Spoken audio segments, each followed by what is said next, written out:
madaxweynaha Mareykanka Donald Trump ayaa sheegay in Washington ay cunaqabateen ku soo rogi doonto Ruushka haddii uu sii wado dagaalka uu kula jiro Ukraine sida ay ku warantay warbaahinta Mareykanka. Trump ayaa carabka ku adkeeyay in Ruushka uu ku fiican yahay in uu ka baxsado cunaqabateenta.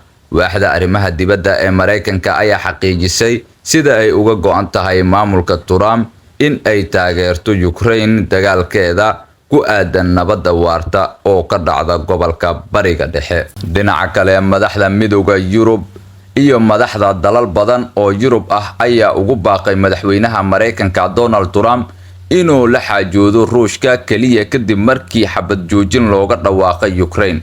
Waxaan wadaagnaa arrinta ah in xal diblomaasiyadeed oo ilaaliyo danaha muhiimka ah ee amniga Ukraine iyo Yurub ayaa lagu yiri bayaan ay si wadajir ah u soo saareen madaxda midowga Yurub iyo hogaamiyayaasha Jarmalka, Faransiiska, Talyaaniga iyo Poland iyo Finland.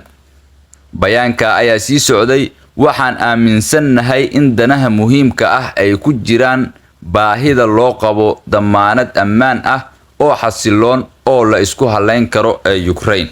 hogaamiyaha Yurub ayaa intaa ku daray in wadaxaajoodka wax ku oolka ah ay suurtagal tahay oo kaliya marka lagu jiro shuruudaha xabad joojinta ama hoos u dhigista xoojinta dagaalka.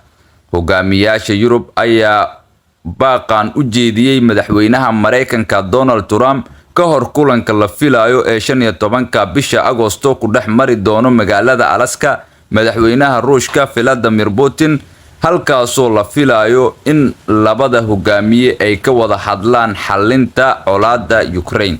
dhinaca kale, madaxweynaha Ukraine Zelensky ayaa sabtidii sheegay in magaalada Kiev aysan diyaar u ahayn inay qaadato go'aan dhab ah oo nabad lagu gaari karo. waxa uu intaa ku daray in go'aan kasta oo naga soo horjeedo iyo Ukraine la'aanteed ay yihiin kuwo nabadda lid ku ah oo aan waxba ka soo bixi doonin, dhalanteed oo aan socon karin waaye ayuu yiri. dhammaanteen waxaan u baahannahay nabad oo dhab ah, dadkuna ixtiraamaan ayuu yiri Zelensky.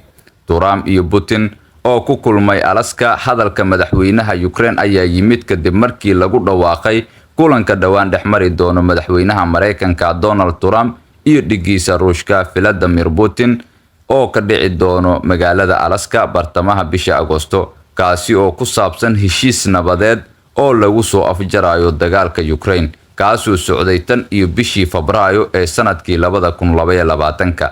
Zelensky waxa uu boggiisa rasmiga ah ee Twitter-ka ku xusay in madaxweyne Trump uu ku dhawaaqay inuu isu diyaariyo kulanka uu Putin kula yeelanayo Alaska oo aad uga fog dagaalka ka socda dhulkeena ee ka dhanka ah dadkayga, kaas oo aan la soo afjari karin la'aanteen Ukraine la'aanteed. ka tanaasulka dhulka Ukraine, Zelensky ayaa ku nuuxnuuxsaday in xal u helidda arrinta dhulka Ukraine ay tahay mid ku jirta dastuurka Ukraine, qofna uusan ka leexan doonin arrintaasi.